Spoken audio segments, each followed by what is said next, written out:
दोनों पैरों से दिव्यांग व्यक्ति हैं और 2013 के उत्तराखंड लोक सेवा आयोग में परीक्षा पास होने के बाद भी उनको नियुक्ति नहीं दिया गया। लगता है दोनों पैरों से दिव्यांग व्यक्ति सरकार की नजर में दिव्यांग नहीं है, तभी तो भर्ती परीक्षा पास किए जाने के बाद दोनों पैरों से दिव्यांग देहरादून निवासी महावीर बमराड़ा को दिव्यांग कोटे में नौकरी देने से इनकार कर दिया गया है। इस संवेदनहीनता पर जब महावीर ने उत्तराखंड लोक सेवा आयोग से RTI में जानकारी मांगी तो वेबसाइट पर वर्ष 2011 का एक शासन आदेश दर्ज कर दिया गया, जो ये कहता है कि उत्तराखंड की सेवाओं में एक हाथ या एक पैर से दिव्यांग अभ्यर्थी को नियुक्ति दी जा सकती है।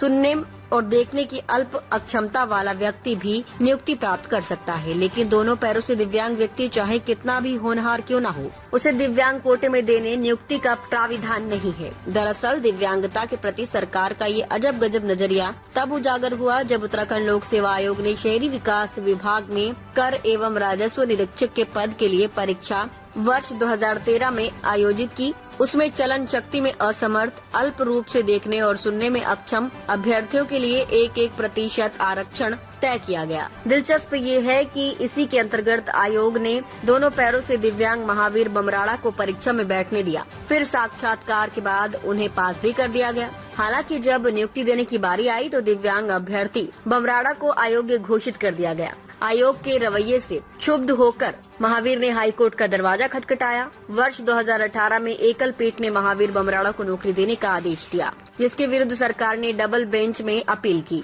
जिसमें न्यायमूर्ति मनोज कुमार तिवारी और न्यायमूर्ति आशीष नैथानी की खंडपीठ ने एकल पीठ के निर्णय को सही पाते हुए विशेष याचिका खारिज कर दी। इस आदेश को भी करीब 4 माह बीत चुके हैं, लेकिन विभाग और आयोग दोनों पैरों से दिव्यांग अभ्यर्थी को 12 वर्ष से बेवजह इधर उधर दौड़ा रहा है। कोर्ट की टिप्पणी में छिपा सरकारी उदासीनता का सार। कोर्ट ने कहा कि दिव्यांगजन को अवसर देना संसद की ओर से बनाए गए विकलांगजन अधिनियम 1995 की भावना है। यदि उम्मीदवार को योग्य घोषित कर साक्षात्कार में बुलाया गया और उसने समुचित अंक प्राप्त कर लिए हैं, तो उसे अलग प्रकार की विकलांगता के आधार पर बाहर नहीं किया जा सकता। इसके साथ ही कोर्ट ने कहा कि याचिकाकर्ता अकेला दिव्यांग उम्मीदवार था जिसकी चयन प्रक्रिया पास की। यदि उसे नियुक्ति नहीं दी जाती है तो पद रिक्त रह जाएगा। ये कानून और न्याय दोनों की भावना के विपरीत होगा।